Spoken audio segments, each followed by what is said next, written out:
I hired a cleaning lady while my wife and her mother were on vacation. An hour later, she called me, sounding panicked. Sir, there's someone crying in the attic. It's not the TV. I rushed over and found out what they were hiding. My blood began to boil. But before I begin, please like and subscribe to the channel. And we'd love to hear which part of the world are you joining us from. Let us know. Now, let's dive into today's story. Kevin Mercer had learned to measure his life in small sounds. The click of the front door at 7 in the morning. The hum of the refrigerator at midnight when he came down for water. The soft scratch of a pencil moving across paper in the room above the kitchen, where his daughter drew animals that did not exist. He was 41 years old. He had been married to Lucy Mercer for 11 years. They lived 20 minutes outside Columbus, Ohio, on a street with wide driveways and old maple trees, in a 2-story house with white siding and a porch that needed painting every third summer. He worked as a regional operations manager. It was schedules and shipping delays and phone calls with people who wanted answers he did not always have. He was good at it because he was patient and because he did not panic. He worked long hours, but he made a rule for himself years ago, and he kept it whenever he could. Be home for dinner. Not for the food. For the 7-year-old who sat at the corner of the table with her legs swinging under the chair, telling him about her day in a voice that never seemed to run out of air. Ruth was his world. He knew that was a simple thing to say. He did not care. It was true. She was 7, and she talked constantly. She asked questions faster than he could answer them. Why do birds sit on wires? Why does the moon follow the car? She kept a notebook with a bent cover, and she filled it with drawings of horses, foxes, owls, and one long-necked creature she insisted was a real animal that scientists had simply not found yet. It lives in the mountains, she told him once, very seriously. That is why nobody has pictures. That makes sense, Kevin said. You are not laughing. I am not laughing. Good. She went back to her drawing. People laugh at scientists. But in the year before the trip, something in the house had shifted, and Kevin had noticed it the way you notice a draft in a room without finding the window. Ruth and her mother had stopped fitting together. It was not one fight. It was 100 small ones. Lucy wanted the shoes lined up. Lucy wanted the plate cleaned. Lucy wanted the answer the first time, not the third. And Ruth, who questioned everything because questioning was how she loved the world, kept asking why. She needs discipline, Lucy said one night in the kitchen, drying a glass with a towel and setting it down harder than she needed to. She argues with everything. She is 7. That is when it starts. Kevin leaned against the counter. She is not arguing. She is curious. You always say that. Because it is always true. Lucy did not look up from the towel. My mother raised 3 kids. None of them talked back. That was the other thing. Lorraine Whitaker. Lucy's mother lived 40 minutes away and had opinions about everything, delivered in a flat, calm voice that made them sound like facts. She was 66, thin, always dressed like she was going somewhere, with reading glasses on a chain and a habit of correcting people's grammar mid-sentence. Lorraine believed children obeyed adults. Not because the adult was right, because the adult was the adult. She said it the way other people said water is wet. Children are not partners, she told Kevin once, at Thanksgiving, cutting a slice of pie into precise squares. They are children. You explained too much to that girl. I want her to understand. Understanding comes later. Obedience comes first. Kevin had smiled and let it go because it was Thanksgiving and because Lucy was watching him from across the table with a look that said, please, not today. He regretted that later too. He was not against discipline. He was not soft. He had taken away the tablet. He had made her apologize to a neighbor for cutting through their flower bed. He had sat with her on the bottom stair while she cried out a tantrum, and he did not give in. What he was against was fear. He had grown up in a house where a door slamming meant you counted the seconds until it happened again. He knew what fear did to a child. It did not build character. It built silence. It built a kid who learned to say whatever stopped the noise fastest. He would not raise Ruth that way. He had promised himself that before she was born. A few weeks before the trip, Lucy brought it up over dinner. She had made chicken. The kitchen smelled like rosemary and butter. Ruth was pushing green beans into a wall at the edge of her plate. Mom and I are thinking about going away, Lucy said. A few days. Maybe 5. Kevin looked up. Where? South. Somewhere warm. She has been talking about it since Christmas. That sounds good. He meant it. Lucy had been tense for months. A break might reset something. Ruth will love the airport. She still talks about the escalators. Lucy's fork paused halfway to her mouth. She is not coming. Kevin set down his glass. What? She has school. He thought about that. It landed reasonably. Ruth's school did not hand out absences easily, and there had been a letter about attendance in the fall. Okay, he said. Then she stays with me. I will move some meetings.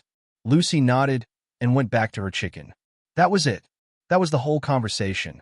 Kevin has replayed it more times than he can count, and every time, he hears the same thing. Nothing wrong. No tell. No crack in her voice. Then his work schedule changed. 8 days before the trip, his director told him the Indianapolis site was falling apart. 2 supervisors had quit in the same week. Somebody had to go hold it together. How long? Kevin asked. 4 days. Maybe 5. He did the math and felt his stomach tighten. The dates overlapped almost exactly with Lucy's trip. That night he found Lucy in the bedroom, folding shirts into a suitcase that was already too full. They're sending me to Indianapolis, he said. When? The same week you leave. Lucy kept folding. Okay. He sat on the edge of the bed. Lucy, that is the problem. Ruth is supposed to be with me. Then she comes with us. He watched her hands. Fold, press, set down. Fold, press, set down. What about school? She misses 3 days. Lucy shrugged. It is 2nd grade, Kevin. She will survive. Something in him eased. That was the answer he wanted. He almost laughed at himself for the small knot he had been carrying. You are sure? I am sure. Ruth is coming with you, right? Lucy looked up then, and she smiled at him. It was a normal smile, warm at the corners, the smile she had given him 1,000 times across 1,000 ordinary rooms. Of course. Kevin left on a Tuesday morning. The sky was gray and low. His suitcase was by the door. Ruth came down in pajamas with a dinosaur on the front, her hair flattened on one side, holding the bent notebook against her chest. You are leaving. For a few days. How many is a few? 4. Maybe 5. She frowned at the number, working it out. That is a lot of sleeps. It is. He crouched down so their eyes were level. But you're going on an airplane. You get to fly and I have to drive. That is not fair to me at all. Ruth's face opened up. I get the window. You fight for it. I will. She hugged him around the neck, hard, the way she always did, like she was trying to stay there. He smelled her shampoo, the cheap strawberry kind she picked out herself at the store because the bottle was pink. Draw me something, he said. On the trip. Okay. Something with a long neck. She laughed into his shoulder. He stood. Lucy was in the kitchen doorway with a coffee cup, watching them. Drive safe, she said. Call me when you land. I will. He carried his suitcase out to the driveway. The air was cold enough to see his breath. He put the bag in the trunk and turned back once, the way he always did, and Ruth was in the front window with her palm flat against the glass. He waved. She waved. He got in the car and drove east, thinking about staffing levels and whether he could get home a day early. He believed his daughter was going on a vacation with her mother and grandmother. He had no reason on earth to think otherwise. That was the mistake that broke his life in half. The hotel in Indianapolis had thin walls and a heater that clicked on every 20 minutes like something clearing its throat.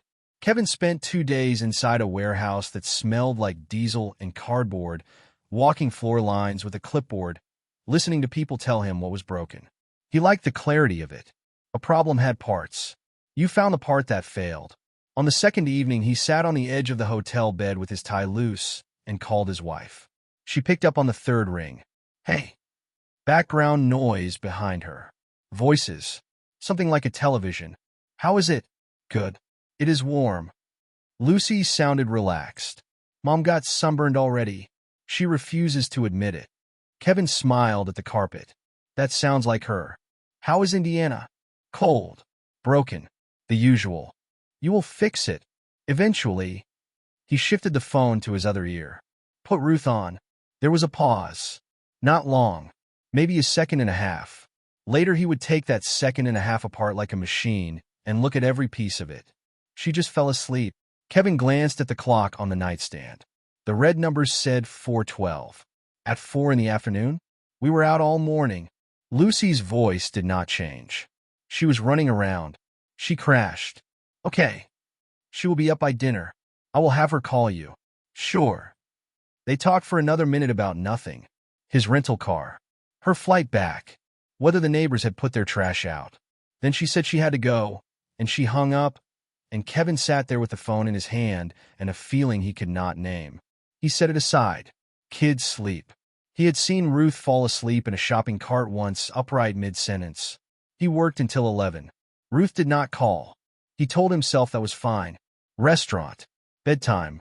The next morning he called again on his way to the site, phone propped in the cup holder, coffee going cold. It rang until it went to voicemail. He tried once more at 10. Same thing. At lunch he sent a message. How is Ruth?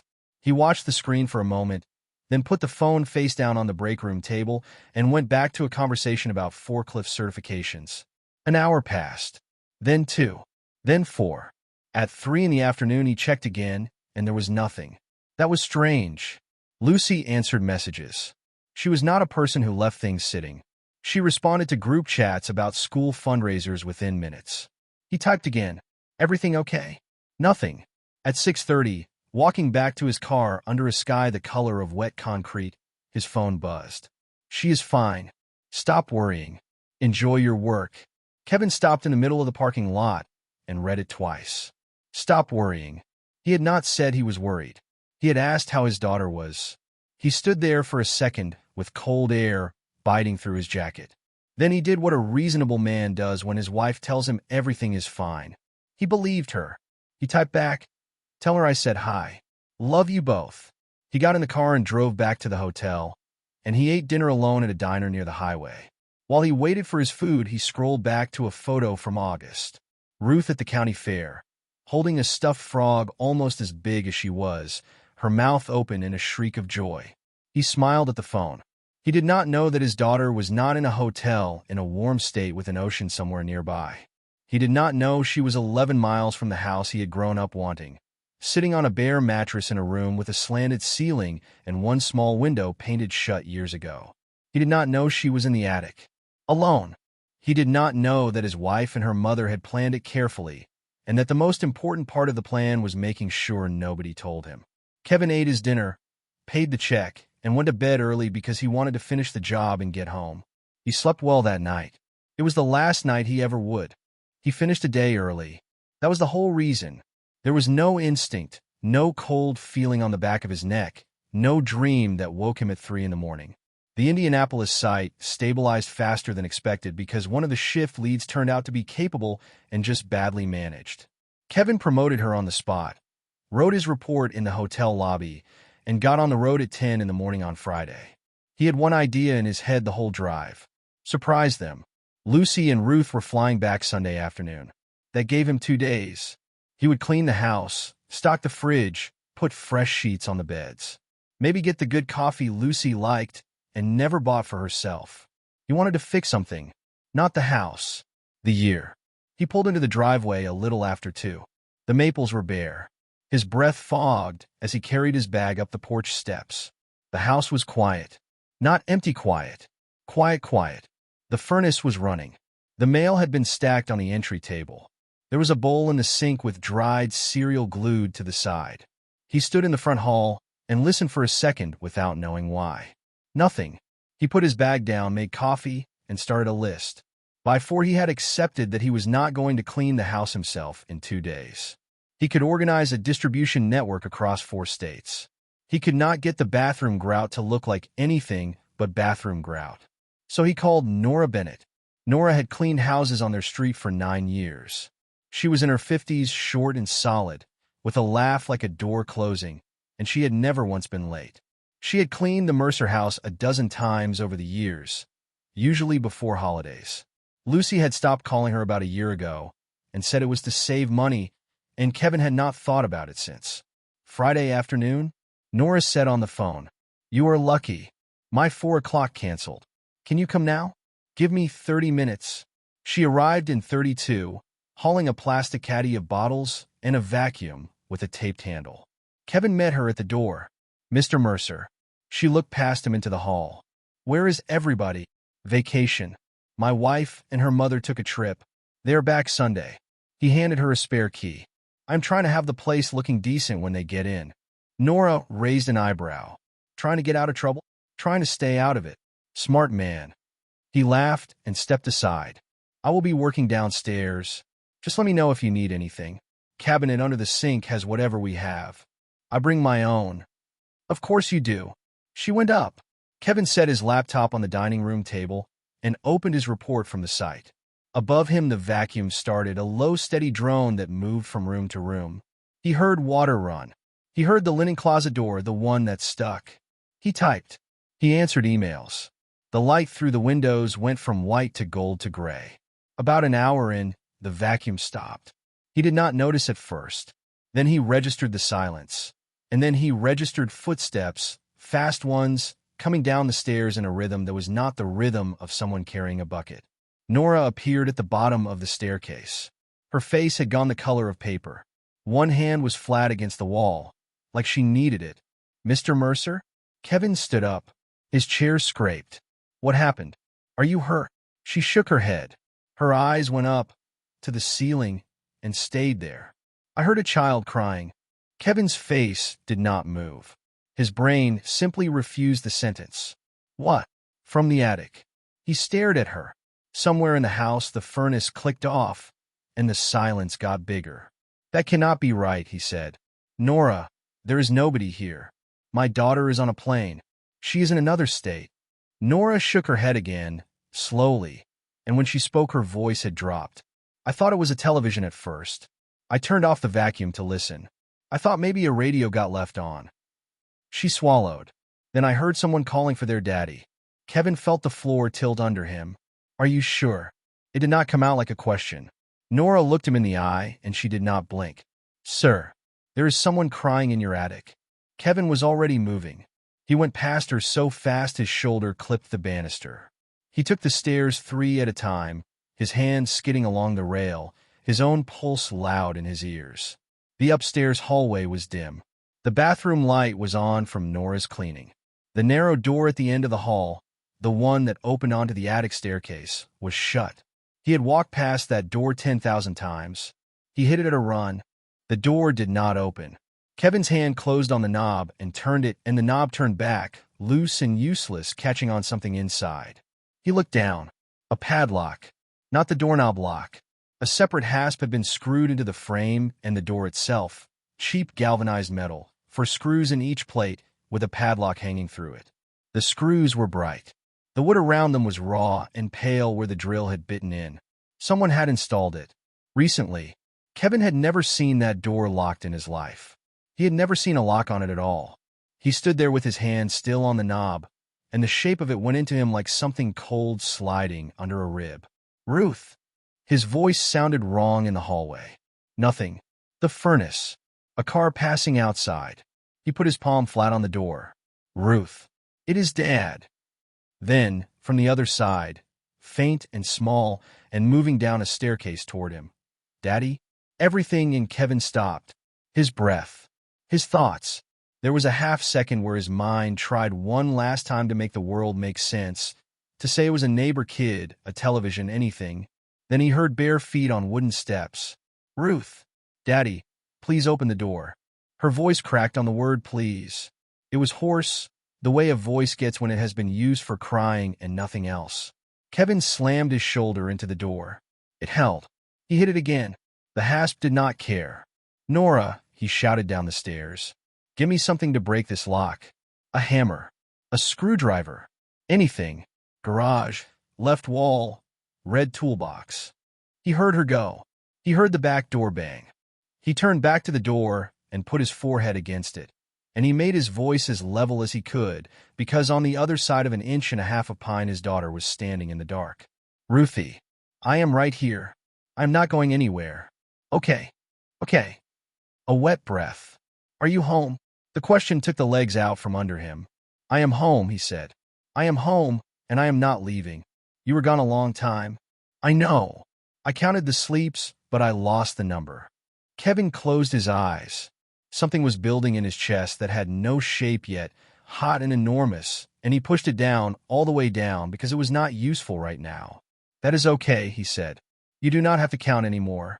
Nora came up the stairs fast with the toolbox in both arms. She saw the padlock and stopped for a full second. Then she set the box down and popped the lid. Kevin took out a flat pry bar and a hammer. Stand back from the door, baby. Back up the stairs a little. There's going to be a loud noise. I do not like loud noises. I know. 3 seconds. Count with me. He heard her retreat. He wedged the bar under the hasp plate and drove it with the hammer. The wood screamed. He hit it again, and the screws tore out of the frame with a sound like a zipper being ripped open, and the whole plate came away with a chunk of door frame still hanging on it. He threw the bar down and pulled the door open. Warm air came out. Not comfortable warm. Stale warm, thick and dry. The air of a room where heat had been sitting on top of itself for days. It smelled like dust and hot insulation and something sour underneath. The staircase went up steep and narrow. There was no light switch on the wall. At the top he saw a rectangle of gray daylight from the small window. He climbed. His daughter was standing at the top of the stairs in yesterday's clothes. The same purple shirt she had been wearing in the front window when he waved goodbye. Leggings with a dark stain on one knee. Her hair had come loose from its band on one side and hung in a knot.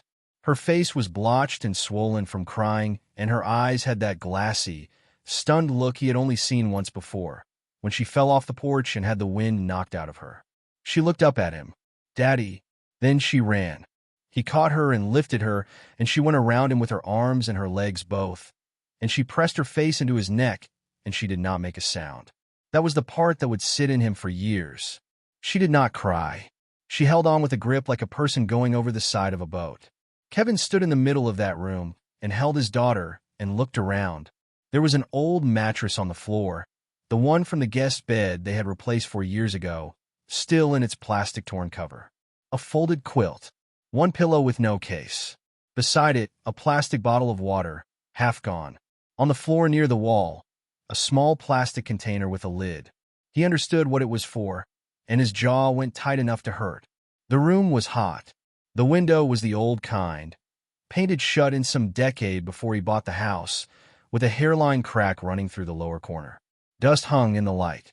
Boxes were stacked along the far wall, labeled in Lucy's handwriting. Christmas. Baby clothes. Tax 2019. There were no toys. No books. No television. No tablet. No radio. No lamp. No blanket that was not folded flat on that bare mattress. No chair. Nothing for a child. Not one single thing in that entire room that had been put there for a 7-year-old to hold, look at, or use. Someone had thought about what to bring up here. Water. A container.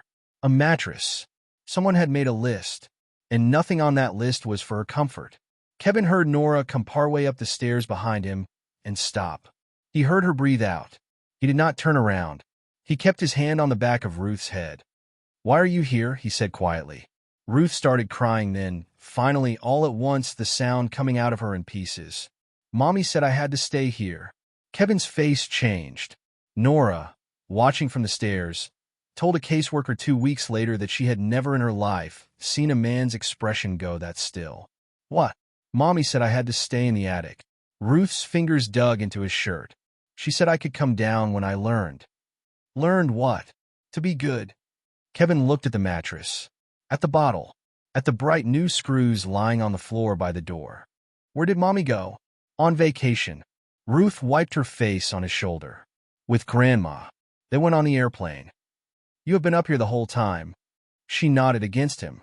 "Since they left." "Since they left." Kevin stood in the heat and the dust and did the arithmetic he did not want to do. 4 days. For days he had been walking a warehouse floor talking about forklifts. For days he had gone to sleep in a hotel bed thinking about an ocean and an airplane and a window seat. For days his daughter had been 11 miles away behind a padlock. His wife had lied to his face in their bedroom while folding shirts. Her mother had helped, and nobody in 4 days had picked up a phone. Kevin turned his head and spoke to Nora without raising his voice. Go downstairs. Do not touch anything else in this house. Not one thing. Yes, sir. And Nora. She looked up. Do not leave. I am going to need you to say what you heard. She nodded once. I am not going anywhere. He carried her down. She would not let go, so he did not ask her to. He sat her on the kitchen counter because it was the brightest room in the house, and because he wanted her out of the dark, and he got a glass and filled it at the tap. She drank it in one go. All of it. Then she held the empty glass out with both hands. Kevin filled it again. She drank that one too, slower, and when she came up for air her chin was wet, and she was shaking a little. When did you last eat? Ruth thought about it. That was the thing that scared him most, that she had to think about it. There was bread, she said. Grandma brought bread. And an apple. But that was before. Before what? Before the last sleep. Kevin opened the refrigerator. He made a sandwich standing up, turkey and cheese, and he cut it into 4 squares because that was how she liked it, and he put it on a plate and set it beside her. She ate the first square in 3 bites. Slow, he said. It is not going anywhere. Okay. He watched her eat, and he made himself keep his hands loose at his sides. Then she reached for the second square, and her sleeve slid back. Kevin saw it. Around her left wrist, a band of discolored skin. Not a scrape. Not a bruise from falling. For marks on top, and a wider one underneath. Purple going to yellow at the edges. The shape unmistakable.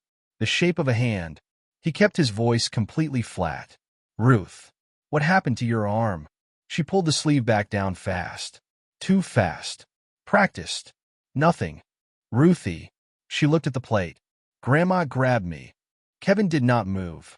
He was aware of the refrigerator humming, and of his own heartbeat, and of nothing else in the world. Why? Because I would not say sorry. Sorry for what? Ruth's shoulders came up around her ears. I did not eat all my food. He waited. There was a lot, she said in a small voice, like she was confessing to something. It was the soup with the beans. I said my stomach hurt, and Grandma said I was lying.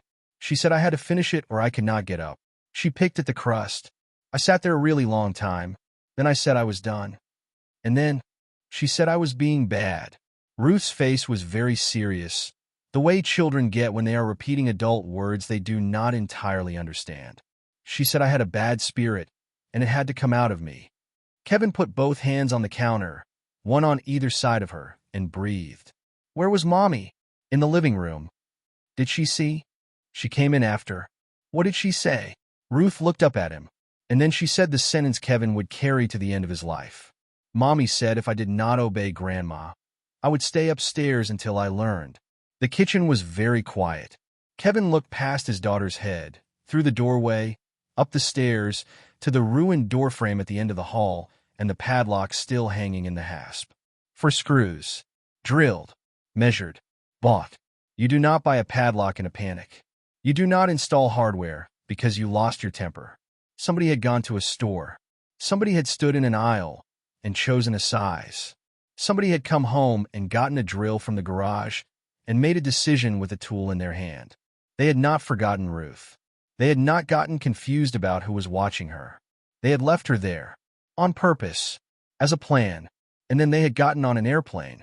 Ruth, he said, look at me. She looked. You did nothing wrong. Her mouth trembled. I did not finish the soup. That is not wrong. That is a stomach. He put his hand on the side of her face. Nothing you did made this happen. Nothing. Do you understand me? But Grandma said. Grandma was wrong. Ruth stared at him. He watched her try to fit that idea into a head that had been told the opposite for a year. Grown-ups can be wrong. Yes. A lot. Sometimes a lot. She thought about it. Then she leaned forward and put her forehead against his chest and stayed there. Kevin held the back of her head and looked at the wall over her shoulder and felt something in him close like a door. Not rage. Rage was hot and stupid and useless, and he had seen what it did to men. This was colder than that. This was a decision.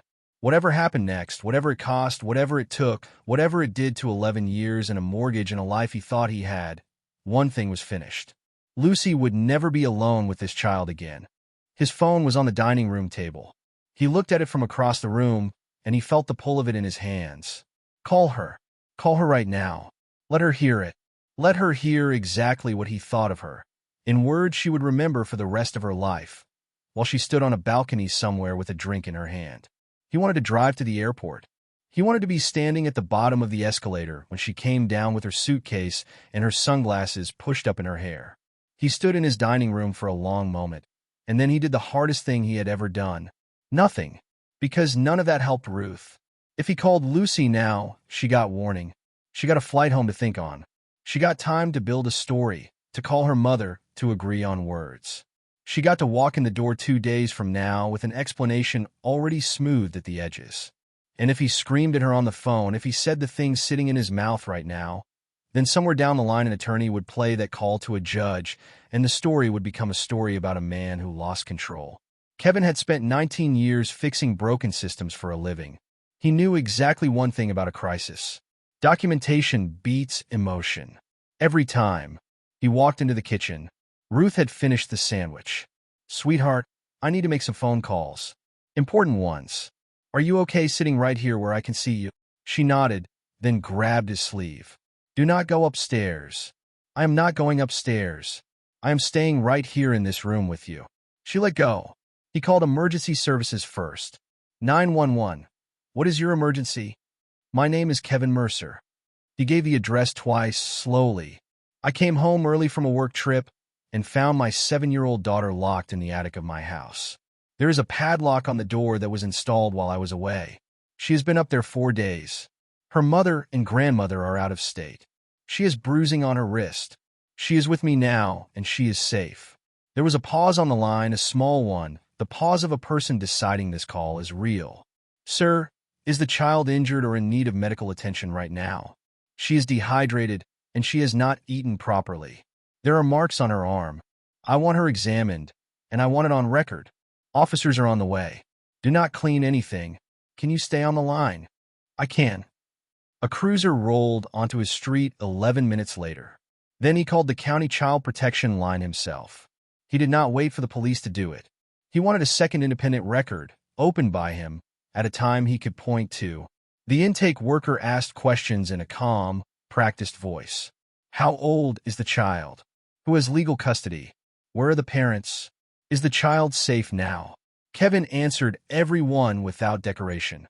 No adjectives. Facts. CPS became involved that same afternoon. The officers came first. 2 of them. Kevin took them up the stairs and let them look. He pointed at the hasp, at the raw wood, at the screws on the floor where he had pried it. "I broke that. That is the only thing in this house I changed." The older officer crouched by the padlock for a long time. "You did the right thing calling," he said, standing up. "Most people would have cleaned first." "I did not want to clean," Kevin said. "I wanted it exactly the way I found it." The social worker arrived at 6:15. Her name was Denise Hollow. She was maybe 35, with a canvas bag over her shoulder and a badge on a lanyard, and an expression that suggested nothing in this house would be the worst thing she had seen that month. She talked to Kevin for 10 minutes at the kitchen table. Then she said, "I need to speak with Ruth alone." Kevin's chest tightened. "She has had a bad 4 days." "I know. That is why it has to be alone." Denise held his eyes. "If you sit in that room, someone will eventually say you coached her. Let her tell it herself." He nodded. "Take the living room. There is a lamp." He crouched in front of Ruth in the hallway. "This is Denise. She helps kids. She's going to ask you some questions." Ruth grabbed his hand. "Are you leaving?" "I'm going to be right through that doorway. You will be able to see my shoes." That worked. It was the strangest thing, but it worked. She kept checking, the whole time, that his shoes were still there. He did not tell her what to say. He did not need to.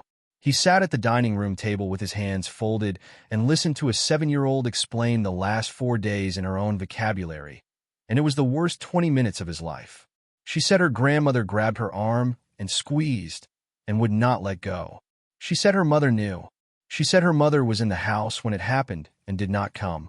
She said she was put upstairs as punishment, and that this was not the first time, and that this time the door had a new lock on it and nobody came up except Grandma, and then Grandma stopped coming too. She said she called for her daddy a lot at the beginning, and then she stopped because it made her throat hurt. Kevin sat perfectly still through all of it and stared at a scratch on the surface of the table. Denise photographed everything: the room, the mattress from 4 sides, the water bottle with its level marked, the plastic container, the window that would not open, the hasp, the padlock, the fresh screw holes, the drill dust still on the floor. She photographed Ruth's wrist with a ruler laid beside it. Nora gave her statement in the kitchen, and she gave it well. What time she arrived. The vacuum. Turning it off. The word daddy.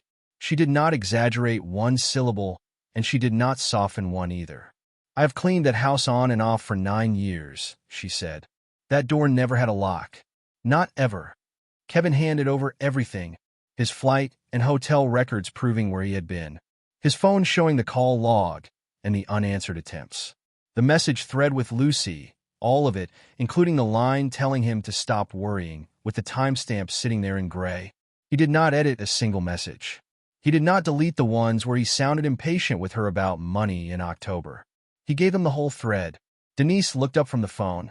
You are handing me things that are not flattering to you. I know. Why?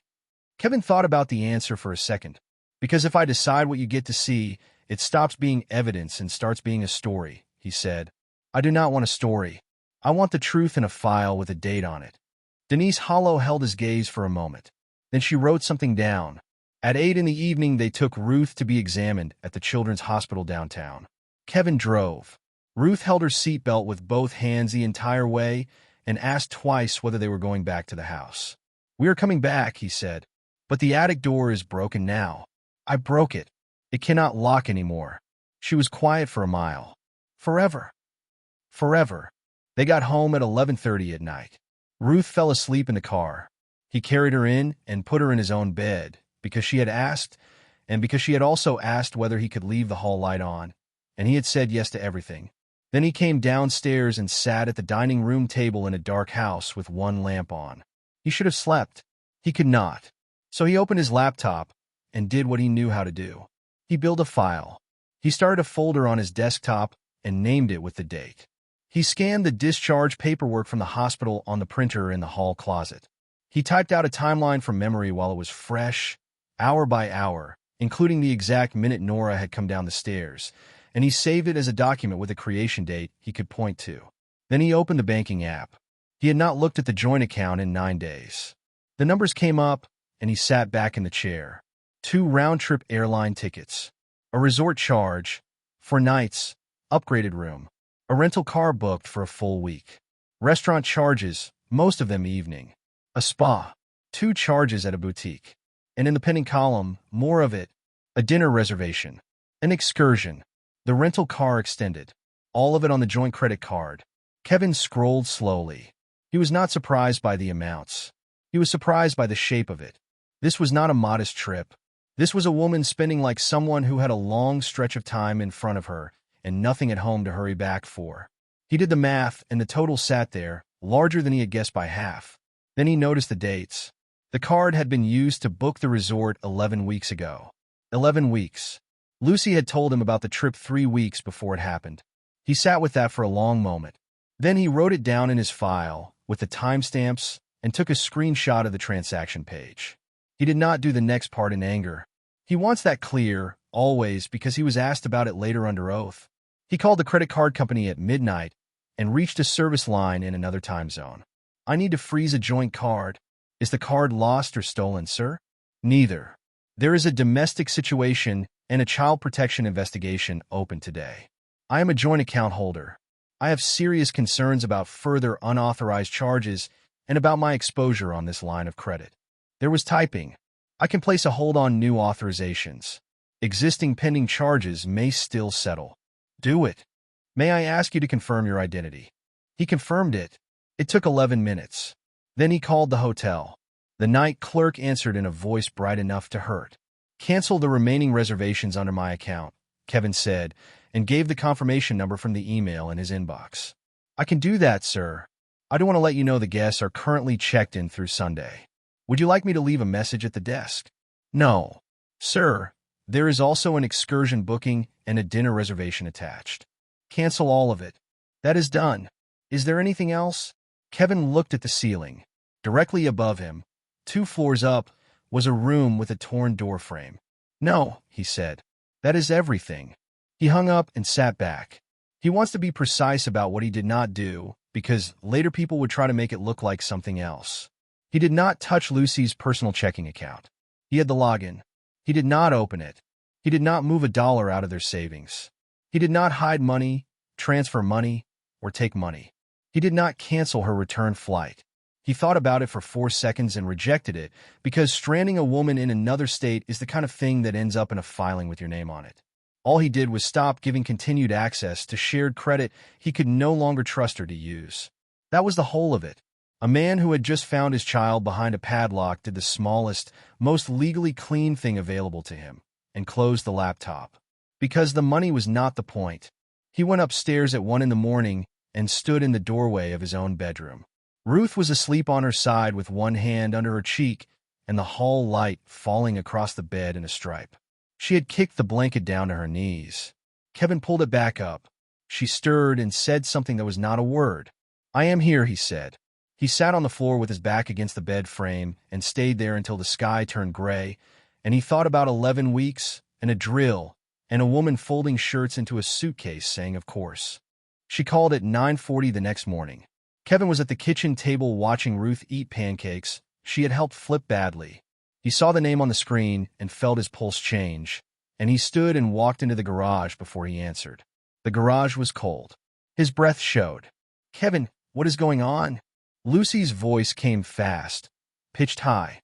"The card is declined. The hotel says our reservations are canceled. They would not even let us keep the car." "What did you do?"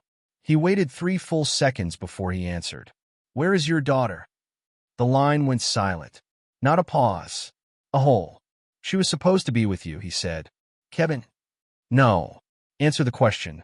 Where is Ruth? Where are you right now?" Her voice had dropped. "Careful now. Testing the ground." "I'm standing in our garage," he said. "I came home early. I hired Nora to clean the house. She heard a child crying through the ceiling." "Nothing. She was in the attic, Lucy." He heard something on her end. A door closing. She was moving somewhere private. "Who put a lock on that door?" "Kevin, listen to me. Who bought it? Who drilled it?" "It is one question." "You are not letting me explain." "Then explain." There was a shaking breath, and then she started crying, and Kevin listened to it with a stillness that surprised even him. It was not supposed to happen like this. He closed his eyes. There it was. Not "What are you talking about?" Not "She is at my sister's." Not "Oh my God, is she okay?" It was not supposed to happen like this. Every word in that sentence was an admission. Something had been supposed to happen. Something had been arranged. The only thing that had gone wrong was the part where he found out. "You knew," he said. "I was going to explain when I got home. You were going to explain it." "Kevin, please. Please just listen." It got out of hand. She was impossible. She was screaming at my mother. "You were not here. You do not know what it has been like. You left our 7-year-old daughter alone in an attic while you went on vacation." She was not alone. It came out of her before she could catch it, sharp and defensive and loud. My mother checked on her. Kevin's eyes opened. He looked at a shelf of paint cans and a bicycle Ruth had outgrown. "So your mother was there," he said quietly. The silence that came back was the loudest thing he had ever heard. Lorraine was supposed to be with Lucy. That was the story. A mother-daughter vacation. 2 of them on a plane. If Lorraine had been checking on Ruth, then Lorraine had not been on that plane the whole time, which meant somebody had stayed, which meant somebody had been in that house, walking up those stairs, unlocking that padlock, looking at a 7-year-old on a bare mattress, and locking it again on the way out, and then leaving her. "Kevin." Lucy's voice was very small now. "Kevin, that is not what I meant. I know exactly what you meant. Do not do anything. Please. Do not do anything until I get home. We can fix this." He thought about the word fix. He thought about the container on the attic floor. "CPS has been in the house since yesterday afternoon," he said. "The police took photographs. Ruth was examined at the hospital last night. There is a file. It has a number." "You called the police?" Her voice broke apart. "On me? On my mother?" "Kevin, they will take her. They will take her away from both of us. They already made a decision about that." "What did you tell them?" "The truth," he said. "Only the truth. That is going to be the problem for you." He did not scream at her. He did not call her a single name. He stood in a cold garage with his free hand flat on the workbench and kept his voice at the level of a man reading a shipping report. Kevin, I am still your wife. You are still her mother, he said. That is the part one cannot get past. He ended the call. He stood there a while. Then he put the phone in his pocket, opened the door, and went back into a warm kitchen where his daughter was building a tower out of pancake pieces. Was that Mommy? Ruth asked. Kevin looked at her. He had promised himself, somewhere in the middle of the night, that he would never lie to this child again. Not even a kind one. Not even the small one's parents tell. Yes, he said. Ruth put the pancake down. Is she coming home? She is coming to Ohio. She is not coming into this house. Ruth thought about it, and her shoulders came down half an inch, and she picked up her fork again. Okay, she said. That was all. Okay. He would remember that for a long time, too. The attorney's office was on the 4th floor of a brick building downtown, above a coffee shop with a radiator that knocked. Her name was Priya Raghunathan. She had practiced family law for 19 years, and she listened to Kevin's account for 40 minutes without interrupting once. Mr. Mercer, I'm going to ask you some hard questions, and I need honest answers. Go. Have you ever hit your wife? No. Have you ever hit your daughter? No. Any drinking, any arrests, any affairs, anything at all that a competent attorney could put in front of a judge to make you look like the problem? Kevin thought about it carefully. I work too much, he said. That is the worst true thing anyone can say about me. Priya wrote one line and closed the notebook. We file for emergency custody today. They filed that afternoon. Lucy's flight landed Saturday night. She texted him from the runway, and then 11 more times from the airport, and then she stopped, which meant somebody had told her to stop. She hired a lawyer by Monday. The hearing was Wednesday. Kevin wore a gray suit that did not fit as well as it had a year ago. Lucy came in with her hair down and no makeup and a cardigan, which Priya identified in a whisper as a costume. Her position was simple, and it was smart. This was a discipline dispute. A stressed mother had used an old-fashioned punishment, badly, and an absent husband had turned an ordinary family conflict into a criminal investigation to gain an advantage. Lorraine testified. She sat straight in the chair with her reading glasses on their chain, and she never once raised her voice. That child is difficult, she said. She argues. She defies. My daughter has been struggling alone with her because her husband is never in the house. I did what my mother did with me, and I turned out fine. You confined a 7-year-old to an attic, the judge said. I gave her a quiet place to think about her behavior. With a padlock. Lorraine adjusted her glasses so she could not slip out and hurt herself on the stairs. Kevin watched the judge's face when she said it, and he saw the exact moment the room turned, because the evidence was already documented, and it had been documented before anybody had a chance to arrange it. The attic. The photographs of a bare mattress and a plastic container. The hasp with fresh drill dust. The store receipt, which the police had already pulled, dated 9 days before the flight. The medical examination, with a physician's note describing bruising on the left wrist consistent with a forceful adult grip and inconsistent with an accidental fall. Nora Bennett, who took the stand for 6 minutes and never wavered. The CPS report, filed by a caseworker who had photographed the room before anybody knew a lawsuit was coming.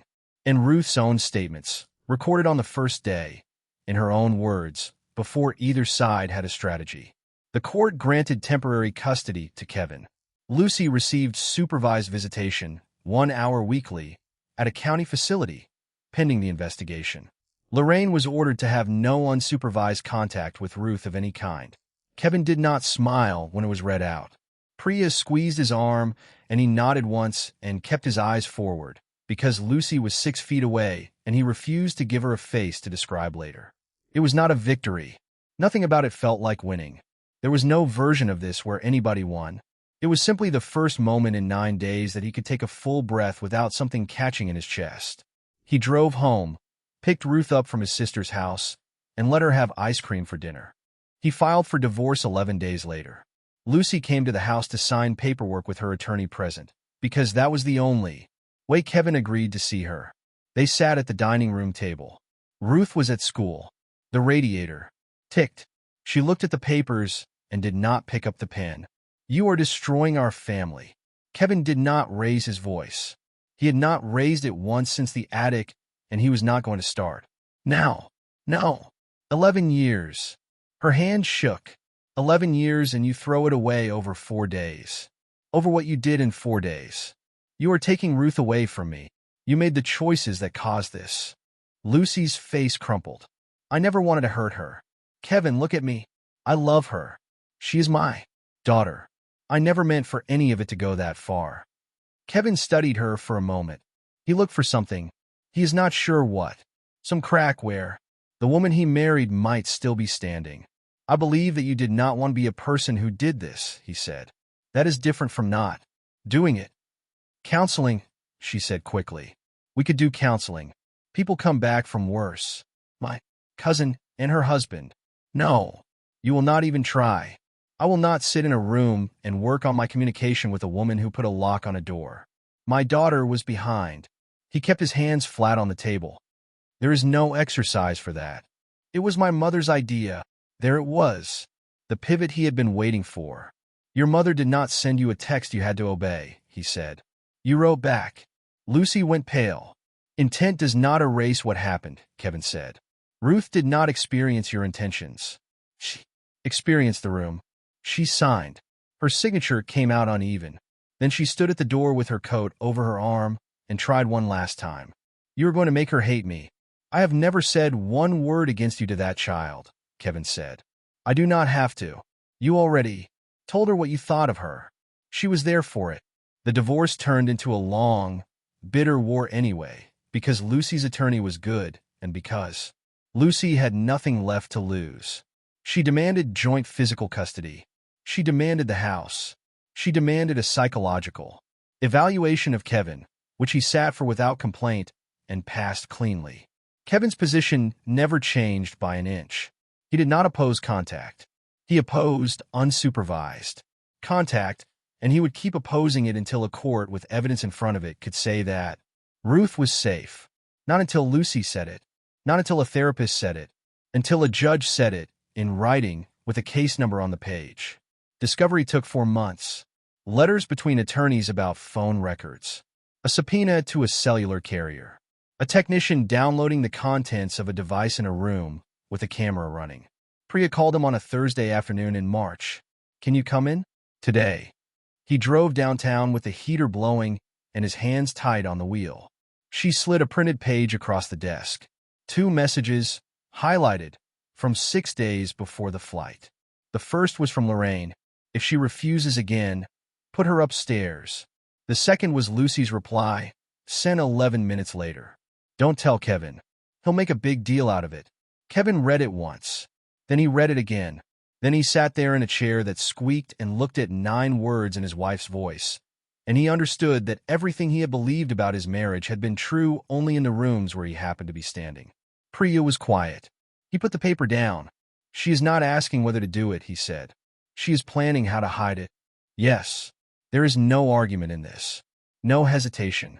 My mother tells her to put our child in an attic, and she does not push back for even one message. He tapped the page. The only thing she thinks about is me finding out. That is what a judge will see. Kevin sat back. Something in his ribs was cold. A year of small moments came back and rearranged itself. All the times Lucy had said Ruth was fine when he asked why she seemed quiet. All the times he had come home, felt something in the air, and been told he was imagining it. All the times he had let it go because he trusted her. He had not been fooled once. He had been managed for months. Are you all right? Priya asked. No, Kevin said. But I am ready. He asked for a copy. He put it in the folder on his desktop, in the file with the date on it, and he never showed it to Ruth and he never mentioned it in her hearing, and he read it exactly one more time in his life, on the day it was entered into evidence. CPS did not close the case. They expanded it. Denise Hollow went to Ruth's school. The counselor pulled her records and found something Kevin had never been told. In October, for months before the trip, Ruth had been sent to the counselor's office twice for what a teacher described as withdrawal. Her second-grade teacher gave a statement. She said Ruth had been a talkative, curious child at the start of the year, the kind who put her hand up before the question was finished. She said that somewhere around the fall, that stopped. Ruth got quiet. She stopped volunteering. She started asking to sit near the door. And then the teacher described a conversation from November that Kevin had to leave the room after hearing. Ruth had come up to her desk after the bell and asked carefully, in the way children ask about things they are afraid are normal, "Can parents leave children somewhere because they are bad?" The teacher said she had answered no, they cannot, and that if anyone said that she should tell an adult at school. Ruth had said okay, gone back to her seat, and never brought it up again. The teacher filed a note and sent an email home. It went to Lucy's address because Lucy was the primary contact. Kevin never saw it.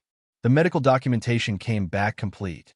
The wrist, an older healed mark on the same arm, a note from the pediatrician about a weight measurement in December that had dropped from her previous curve. Nora Bennett gave a second, longer statement. Kevin provided the messages. By April, the file was no longer about a disagreement between two parents over how strictly to raise a child.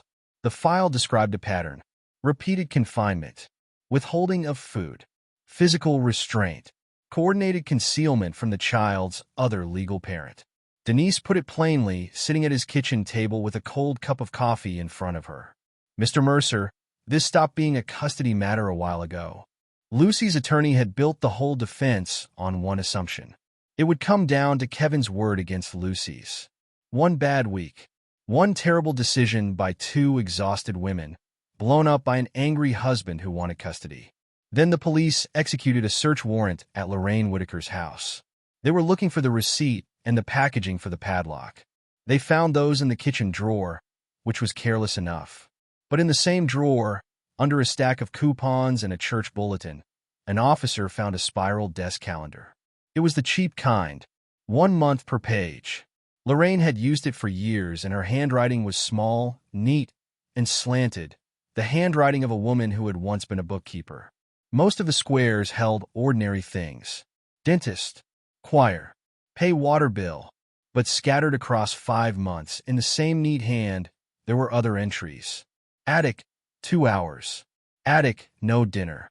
Attic, would not apologize. Attic, 4 hours. Screamed. Stopped after 40 minutes. Attic, overnight. Talked to Lucy first.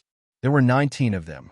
19 entries, going back to the previous October, tracked and dated and noted like inventory. And beside 11 of them, in the corner of the square, were 2 initials. LM Lucy Mercer.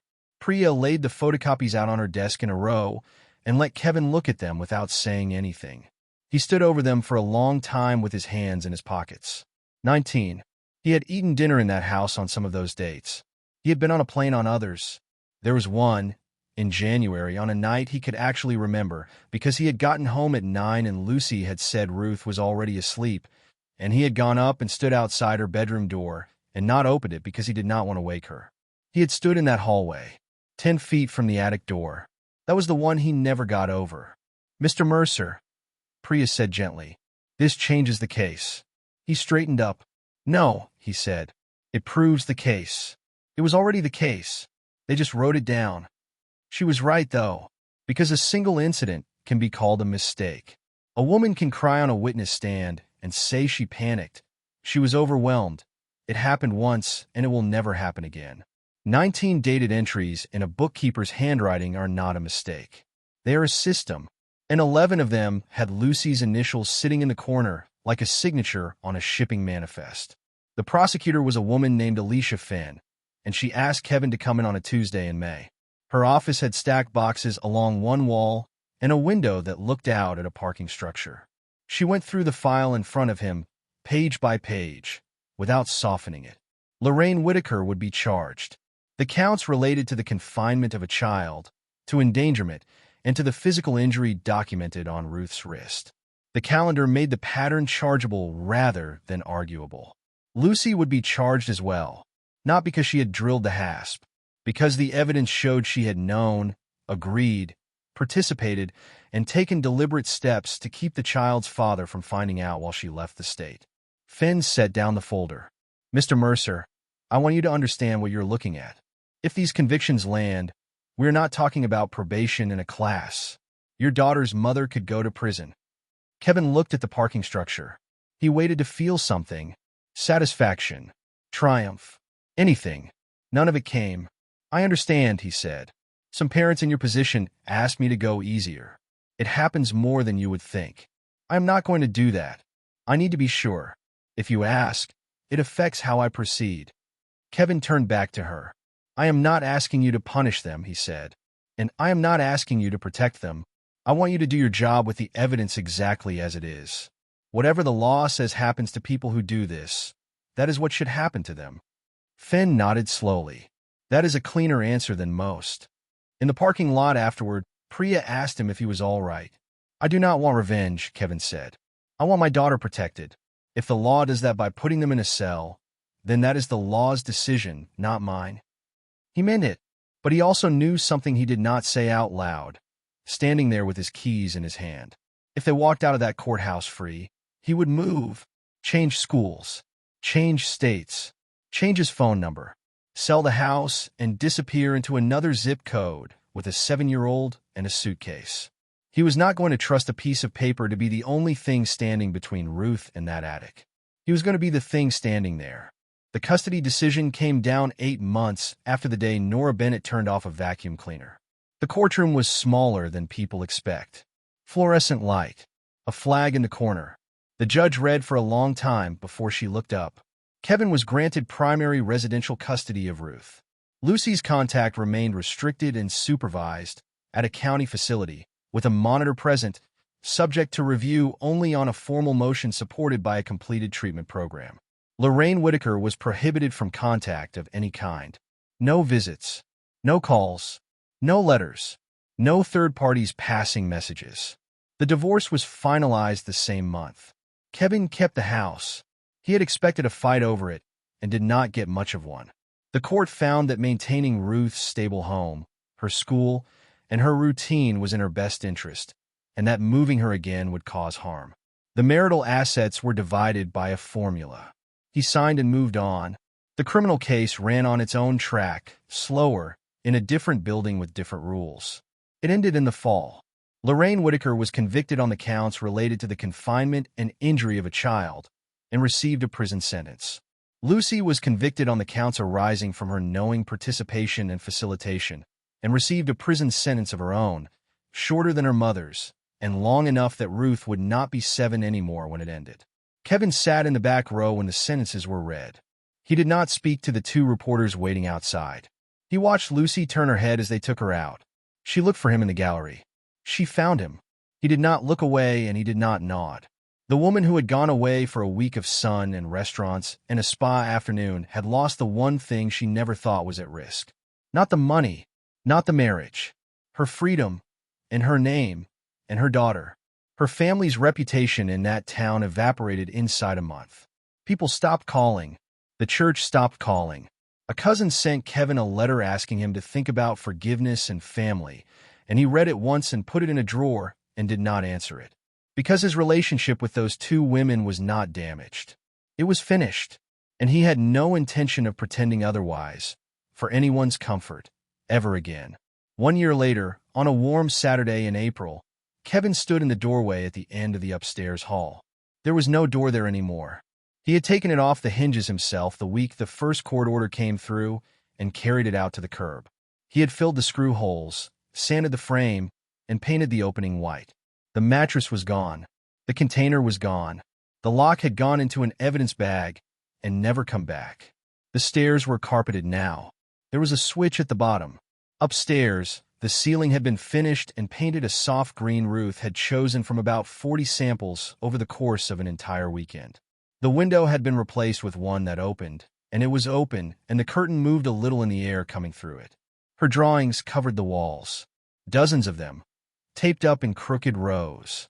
Horses, an owl with enormous eyes, a fox wearing boots for no reason anyone could explain, and in the corner, still, the long-necked animal that scientists had not found yet.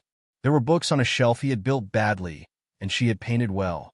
A small desk sat under the window with a jar of brushes and a water cup gone gray. She was 8 now, taller. She wore her hair in a braid she did herself badly and refused help with. She was painting with her tongue between her teeth. The thing Kevin never says out loud is that the first 6 months were hard in ways nobody warns you about. She woke at night. She checked doors. There was a therapist, and there were bad weeks. And one afternoon in a grocery store when a woman with gray hair and glasses on a chain reached past her for a can, and Ruth gripped his sleeve until her knuckles went white. They worked through it, slowly, with a lot of repetition, because that is what the therapist said children need. The same answer 100 times until it stops being a promise and starts being a fact. Ruth looked up from the desk. Daddy. Yeah. Can I show you something? She held up a sheet of paper with both hands. It was a house. His house, more or less, with the porch and the maples and a sun in the corner with too many rays. In front of it stood a girl and a tall man, holding hands, both of them with the enormous round eyes she gave everyone. And at the top, on the second floor, there was the attic window. It was open. She had drawn it open, with a curtain coming out of it and a bird going by. Kevin looked at it for longer than he meant to. It is beautiful, he said. Ruth watched his face the way she always did now, checking. Do you like the window? I like the window most. She nodded, satisfied. Then she set the drawing down and asked the question she still asked, less often than before, but she still asked it. I'm not going back up there, right? Kevin crossed the room and crouched down and hugged her. No.